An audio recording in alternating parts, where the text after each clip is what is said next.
মধ্যপ্রাচ্যের কসাই হিসেবে পরিচিত ইসরায়েলের প্রধানমন্ত্রী বেনিয়ামিন নেতানিয়াহু কাতারে হামাস নেতাদের উপর হামলা করে সাপের লেজে পা দিয়েছেন। এই হামলার পর গাজায় যুদ্ধবিরতি ও শান্তি চুক্তির মধ্যস্থতা থেকে সরে দাঁড়িয়েছে কাতার। এখন এই মধ্যস্থতায় ফিরে আসার জন্য ইসরায়েলকে কঠোর শর্ত দিয়েছে দোহা। কাতার স্পষ্টভাবে জানিয়ে দিয়েছে যে ইসরায়েল করজোড়ে ক্ষমা না চাইলে তারা মধ্যস্থতায় ফিরবে না।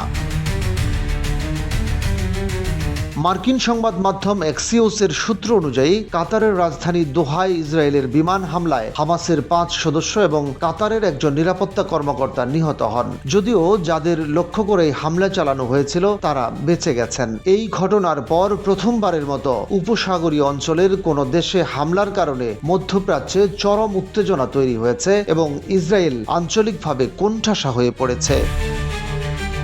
যুক্তরাষ্ট্রের মতে কাতারের মধ্যস্থতা ছাড়া জিম্মিদের মুক্তি এবং যুদ্ধ শেষ করার চুক্তি করা খুব কঠিন হবে। যদিও ইসরায়েলের প্রধানমন্ত্রী নেতানিয়াহু কাতারকে সন্ত্রাসীদের আশ্রয়দাতা বলে অভিহিত করেছেন এবং ভবিষ্যতে দোহায় আবারও হামলার হুমকি দিয়ে রেখেছেন। এই পরিস্থিতিতে নেতানিয়াহু এবং তার কঠোর ডানপন্থী জোটের জন্য কাতারের কাছে ক্ষমা চাওয়া একটি আত্মঘাতী সিদ্ধান্ত হতে পারে।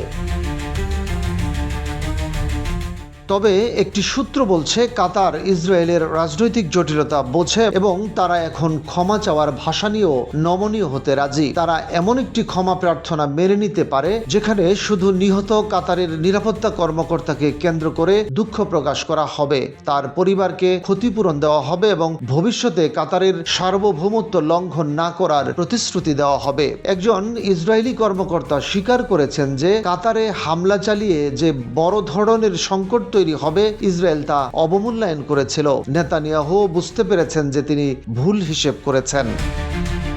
গাজা সংকট নিয়ে আলোচনা নতুন করে শুরু করতে ইসরায়েল ও কাতারের মিত্র দেশগুলো দুই দেশের মধ্যে উত্তেজনা কমানোর চেষ্টা করছে। এই বিষয়ে আগামী শনিবার নিউ ইয়র্কে কাতার ও যুক্তরাষ্ট্রের মধ্যে একটি বৈঠক অনুষ্ঠিত হবে। এর প্রধান লক্ষ্য হল ইসরায়েল কাতার সংকটের অবসান ঘটানো এবং আলোচনা পুনরায় শুরু করা। অতীতের এমন উদাহরণ টেনে বলা যায় 2010 সালে গাজা ফ্লোটিলা অভিযানে তুর্কি কর্মীদের হত্যার পর নেতানিয়াহু তুরস্কের তৎকালীন প্রধানমন্ত্রী এরদোয়ানের কাছে ক্ষমা চেয়েছিলেন।